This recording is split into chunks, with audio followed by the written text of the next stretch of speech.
Hello everyone, in this video I'm going to show a step-by-step tutorial on how to get Commonwealth Bank Overdraft online.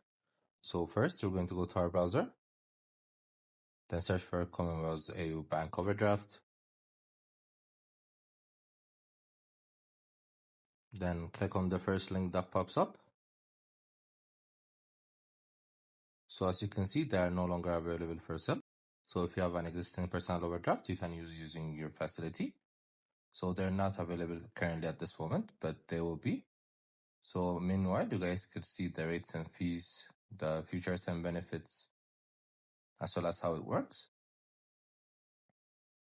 This is all for future use. But if you guys need any support, you guys could call them using their phone number. It's there in their website.